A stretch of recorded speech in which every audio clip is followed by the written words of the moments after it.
Pat, this group's had some pretty special wins over the last few years. That must rank up there pretty high. That's it. Yeah, just about everyone was walking off trying to work out where it sits. I reckon that's right at the top. Yeah, Edgbaston was pretty special, and I reckon that's pretty much on par. That was amazing. Yes. Pat, just following up on that, in terms of how this test match has panned out, 5 days, record crowd in the atmosphere, how it all happened, if you could somehow, what it was like today. Yeah, I think it's just probably, when you take all that into account, it's probably the best test match I've been involved in terms of, 80-odd thousand on the first 3 days. Don't know what the crowd was today, but it was huge. Felt like it swinged a lot as well. Never felt like it was, we were so far ahead of the game that it was, a win looked certain. So overall, just, one of those great wins. Did you know what? Yeah, but me? Yes. Pat, congratulations first of all. How do you do that? Means, the kind of ability to let your game up in a most crucial kind of games. You always, puts your hand up, picking a beat, picking up wickets, or scoring runs. What special you do? I'm not sure. I mean, I try it all the time. Sometimes it works out, sometimes it doesn't. That's one of the things I love about our group at the moment is there's so many people in there that want to be the match winner. Today, you could have told yourself it's a pretty flat wicket.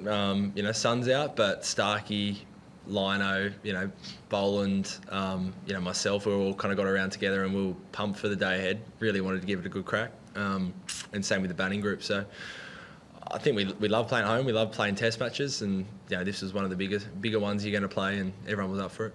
Yeah, up the back. Pat, can you talk through the Jaiswal dismissal from your perspective and how that played out in DRS? Yeah, it was a nice off-cutter. Do you want me to go that deep, or do you want to... look, I think it was just clear that he hit it. Heard a noise, saw deviation, so it was absolutely certain that he hit it. As soon as we referred it, you could see him drop his head and basically acknowledge that he hit it. On the screen, you could see he hit it. Ultra Edge, I don't think anyone has complete confidence in, and didn't really show much, but fortunately there was enough other evidence to show that it was clearly out.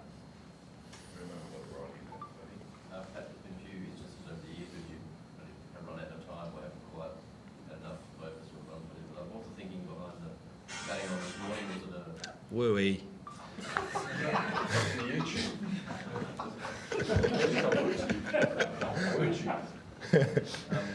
Was it a total run thing, or were you concerned that they might have enough time to actually chase them down? How did you work back from it? Yeah, a bit of all that, to be honest. I thought the wicket was pretty good. You saw our tail bat reasonably comfortably on it. So I felt like we needed at least 300 odd. It wasn't playing too much tricks. You saw today, didn't really spin heaps, didn't play too many tricks. So, I thought there was still enough time. We got 90 odd overs. That gives us, gave us 12 overs or 11 overs with the new ball, potentially second new ball today. So I felt like there was enough time, and also felt like, the way it played out, we had a good first session, and it kind of took the win out of the equation for them. Then we could really go in for the attack with plenty of catches and didn't have to worry about the runs as much. The Jaiswal dismissal, but also the first video review with the LB. What was your reaction to that? That looked, at the time, that looked pivotal. Oh, the Starkey one? Yeah, I thought it was really close. Starkey really liked it. Kez thought it was a very good chance of hitting a lot of leg stump. So yeah, on first look I thought out, and then must have been close. Must have been millimetres. Pat, can you just talk, I guess, through you and Mitch Stark working through this test match? Obviously, he's been a bit sore. He put in a big burst. I think he had his arm around him a couple of times when he was shaking his head or grumbling about something. So yeah, just talk me through that. Yeah, that was the recognition of, I think every fast bowler knows it, the first ball of a spell, when you're a bit sore, it always hurts a little bit more. So, I'm pretty confident he'll be fine. We'll reassess in a couple of days. But, he's managing a couple of sore bits. Well, I think mainly one sore bit, looked like on his ribs or something. But he's a warrior. He gets through, his pace didn't drop off. He never even contemplates not being an option to bowl.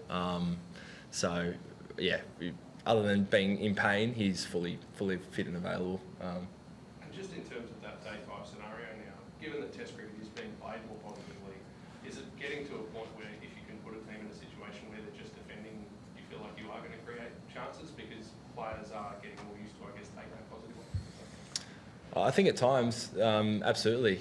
You know, the really positive players, they're at their best when they're putting pressure back on the bowlers and playing their shots. So if you take them away from their natural game, absolutely, you feel like you have more chances. And obviously, the more times you're getting people defending and you've got ability to have helmets around the bat and extra catches in, you feel like you're in the game.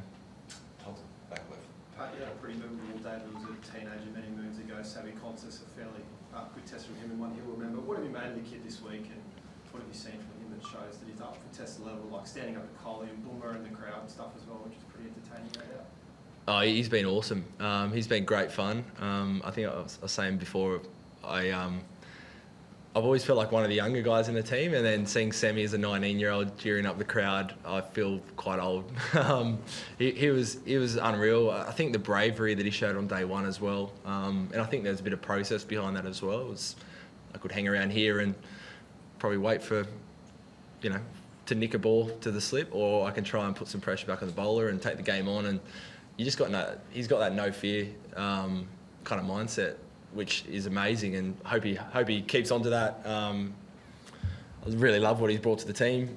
Takes the game on, revs up the crowd, doesn't shy away from any contest. So yeah, he's had a great week. Pat, perhaps no one better than you to assess Jasprit Bumrah's greatness in contemporary cricket. Yeah, he's obviously a really good bowler in great form. He's been their most influential player. He's made it difficult for us at times. I thought all their bowlers bowled really well yesterday.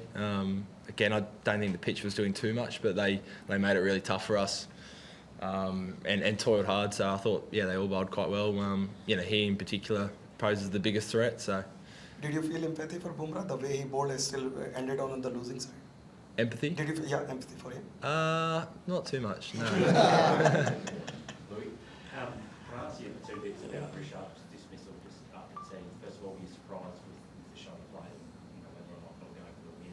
And second of all, can you clear up what Trav's celebration was about? I didn't see his celebration. What was it? I don't want to share. Was it okay? It was above board. He did in Sri Lanka. In Sri Lanka also he did it. Oh, sorry. Yes. Okay. I can explain that. It's his finger's so hot he's got to put it in a cup of ice. Yeah, that's what it is. So that's normally the running joke. Was it the Gabriel somewhere? He got a wicket as well and just goes straight to the fridge, grabs a bucket of ice, puts his finger in, just walks in front of Lino, just like that. Thinks it's very funny. So that's what it would have been. Nothing else. In terms of the shot. Similar to the first innings, you have a couple of catches out there. You never quite know what he's going to do. So, yeah. Marnus spoke yesterday about he was watching Constance bat, and it actually made him sort of have a think about how he goes about it, just the attitude that the teenager showed. Is it too much to overstate the effect that it had on the team what he did on the first day? Just it seemed to, was he gets a 50, you go to 6th throughout the 11 team just to start something. What are your thoughts on that as captain? Yeah, I would agree. I think, it wasn't just the runs he scored, it's the way he scored them. Uzi looked really fluent down the other end as well. They were rotating the strike, which doesn't always happen. You can get stuck down an end. And then, I think you see everyone else be out there and starts being proactive. And so, absolutely, I think he set up that first morning for us, probably that whole day, that whole innings.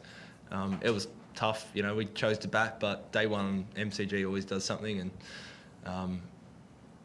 kind of taking on their main guys. I think, as you said, everyone walked out there with a bit more intent, which is what we kind of asked of all the guys leading into this test match. Two balls, go here and finish off here. Pat, when India came out to bat, did you get that early cue that boss they were never going to go for it, and they were like too defensive in their approach and looked to kind of bat time more than kind of, as you said, bat fluently or positively, as you expect someone like a Rohit or a Yashasvi Jaiswal to? So did that allow you to kind of be more relentless with the attack, the approach which they had early on? To be honest, I reckon that first session today was close to perfection from a bowling point of view. I thought we were, excellent. All the guys didn't really give any bad balls away, so I don't know what their plan was going to be, but honestly, I don't think we really gave them a chance to fire back at us too much, so, yeah. On the right equal, yeah. So how do you balance that, I suppose, the adulation of it, that being one of the great test matches you played in, to then knowing that the job's not done, you have got to turn around really quickly. What do you do the next, or tonight and the next couple of days to maintain that focus, I suppose? Yeah, I mean, it's a short turnaround, so, I think we'll definitely savour this one. You work so hard over 5 days to win a test match like this, and I'm sure there'll be a lot of sitting around tonight, and a couple of boys might have a beer, some others might not have, water and some protein shakes and an early night, but we'll save this for a couple of hours at least, and then it'll be recovery for the next few days. I'm sure the batters will have a hit. The bowlers, I dare say, will be very light on, and then you gear up again for the last test of the summer. So mix of happiness and rest, I reckon, the next 3 days. Thanks so much. Thank you. Thank you.